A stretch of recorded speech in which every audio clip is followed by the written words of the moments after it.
दोस्तों स्वागत है आपका इनसाइट नॉलेज की एक और नई वीडियो में। आज की इस वीडियो में दो वर्ल्ड अफेयर से जुड़ी काफी बड़ी खबरों के ऊपर हम बात करने वाले हैं और ये दोनों खबर चीन के लिए एक बड़े झटके से कम नहीं है, क्योंकि जिस तरह से चीन लगातार भारत के पड़ोसी देशों को भारत के खिलाफ करने की कोशिश कर रहा है, फिर उसमें चाहे मालदीव में उसे सफलता मिली हो, अब भारत यही कदम चीन के खिलाफ उठा रहा है।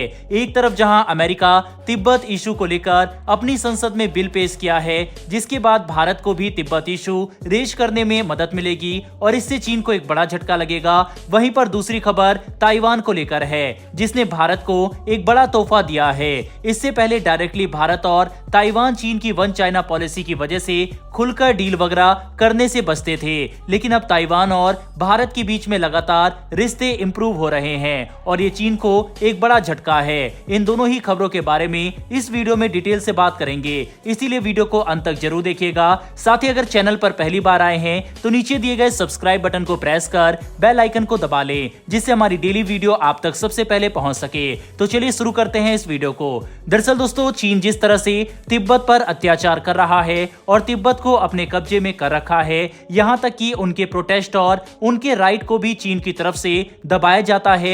इन्हीं सब को लेकर अमेरिका की तरफ से एक बड़ा एक्शन लिया गया है, जिसका फायदा अब भारत को मिलेगा। दरअसल हाल ही में चीन और अमेरिकी विदेश मंत्री के बीच मुलाकात होती है, लेकिन एक तरफ जहां मुलाकात होती है, वहीं दूसरी तरफ चीन के ऊपर शिकंजा कसने के लिए अमेरिकी संसद में एक बिल पेश किया जाता है। अमेरिकी संसद ने यह तय किया है कि वह तिब्बत को आजाद कराएगा, यानी कि इतने सालों से जो प्रयास भारत तिब्बत के लिए कर रहा था, अब इसी प्रयास में अमेरिका का सपोर्ट भारत को मिलेगा।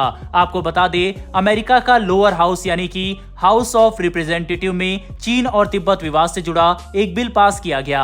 आसान भाषा में अगर इस बिल को समझे तो इसका मोटिव यही था कि चीन के ऊपर दबाव बनाया जाए तिब्बत को चीन के शिकंजे से छुड़वाने के लिए। इस बिल के जरिए चीन के ऊपर दबाव बनाना चाहता है अमेरिका, जिससे चीन तिब्बत विवाद सुलझाने के लिए दलाई लामा और तिब्बत के लोकतांत्रिक नेताओं के बीच बातचीत करे। आपको बता दें, चीन और तिब्बत के बीच में 2010 के बाद से ही कोई बातचीत नहीं हुई है। इस बिल में अमेरिका की तरफ से इस बात को खारिज किया गया, जिसमें चीन तिब्बत को अपना हिस्सा बताता है। चीन और तिब्बत के बीच यह विवाद वर्षों पुराना है। चीन ये दावा करता है कि 13वीं शताब्दी में तिब्बत चीन का हिस्सा हुआ करता था, यही कारण है कि तिब्बत पर उसका हक है, लेकिन तिब्बत चीन के दावे को खारिज करता है और 1912 में तिब्बत के 13वें धर्मगुरु दलाई लामा ने तिब्बत को एक स्वतंत्र देश घोषित कर दिया। दलाई लामा बीते कई सालों से चीन के लिए सरदर्द बने हुए हैं, क्योंकि दुनिया दलाई लामा को बहुत मानती है, लेकिन चीन उन्हें ढोंगी के रूप में मानता है। वही भारत और चीन का विवाद के पीछे भी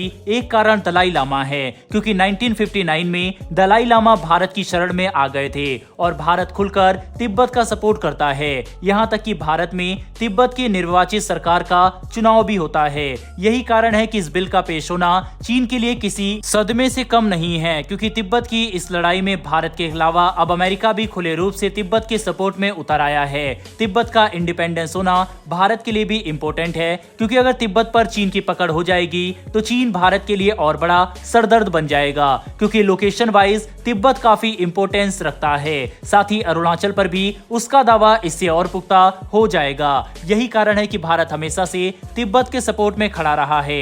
बहरहाल बढ़ते हमारी दूसरी खबर की तरफ, जो कि ताइवान को लेकर है। जिस तरह से चीन भारत के पड़ोसी देश नेपाल, भूटान, बांग्लादेश, श्रीलंका, मालदीव, म्यांमार, इन सभी देशों में अपनी पकड़ बनाने के लिए कदम उठाता रहता है और भारत को घेरने की कोशिश करता है, अब यही काम भारत भी कर रहा है। अभी हमने तिब्बत के बारे में आपको बताया। इसके अलावा भारत फिलीपींस को सैन्य उपकरण भेज रहा है। जापान और कोरिया के साथ भारत के रिश्ते अच्छे हैं। वियतनाम से भी भारत काफी ज्यादा क्लोज है। वहीं साउथ चाइना सी में मौजूद छोटे छोटे देश में भी भारत का काफी प्रभाव है। वहीं अब भारत का ये प्रभाव ताइवान के अंदर भी देखा जा रहा है। ताइवान के नाम से चीन बौखला जाता है, जैसे कि भारत पीओके और अक्साई चीन के बारे में कुछ भी सुनना पसंद नहीं करता। सेम इसी तरह से चीन ताइवान के मुद्दे पर सुनना पसंद नहीं करता, लेकिन भारत की ताइवान में प्रेजेंस अब अब बढ़ रही है। सेमीकंडक्टर को लेकर जहां दोनों देश आपस में एक दूसरे के सहयोग कर रहे हैं और भारत को ग्लोबल हब बनाने में ताइवान भारत का सपोर्ट कर रहा है, तो वहीं अब ताइवान ने इजराइल की तरह ही